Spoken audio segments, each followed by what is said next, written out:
Hi everyone! Ngayon nandito ako sa bakery. Bibili naman ako ng tinapay kasi kapistahan na naman ngayon ni Saint Anthony de Padua. Yun, kung sinong maniwala nito, ginagawa ko to palagi tuwing pista. Kaya kailangan natin to. Kung sino yung kumakain nito na tinapay, mag-waste lang kayo kung anong gusto ninyo. Basta ikakabuti sa pangangailangan ninyo. Yun, pagka gusto talaga ninyo yung pinakagusto ninyo na matupad sa pangarap ninyo, bale 3 beses ninyo yun babanggitin paulit-ulit. Yun, matutupad talaga yun kasi marami nang nagpapatunay sa akin na kumain sila, talagang natupad daw. Kasi tuwing pista ginagawa ko to. Kaya mahal na Panginoon, salamat po sa binigay ninyo sa akin na blessing. Nawa bigyan pa ninyo ako ng mahaba pang buhay para kahit sa ganito lang na paraan, kung sino mang naniwala, kahit ito lang na paraan na tinapay, mayroon din akong makatulong man lang sa kagaya sa akin na mahirap. Sige na sis, mamili ka na ng pangmerinda natin na tinapay kung anong gusto mong tinapay dyan.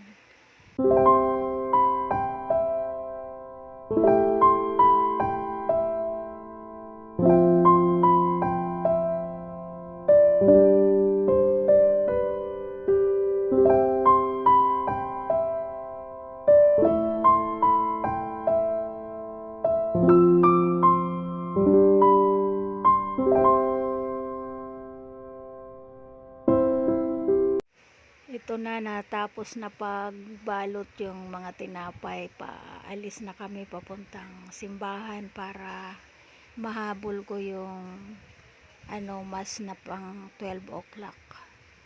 Yun.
Nandito na po ako sa simbahan. Ito, tapos na yung misa.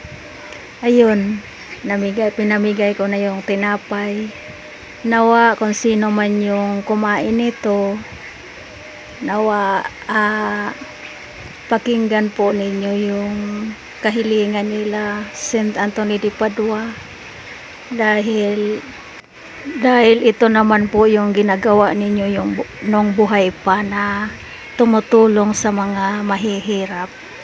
Kaya Saint Anthony de Padua, maawa naman po kayo sa naniwala nito sa tinapay, kasi ako po, napatunayan ko talaga sa buhay ko na humiling ako sa iyo, talagang natupad. Kaya maraming salamat po. Hinihiling ko sa iyo na nawa matupad din po yung kahilingan nila sa pamamagitan nitong tinapay nito.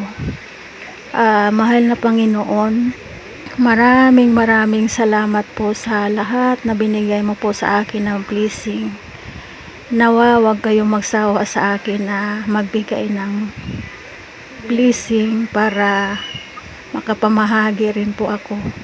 sa mga kagaya nito, sa pamamagitan ni Saint Anthony de Padua. Saint Anthony de Padua, naway matupad din po yung mga kahilingan nila. Maraming salamat po sa lahat na biyaya na binigay mo po sa akin.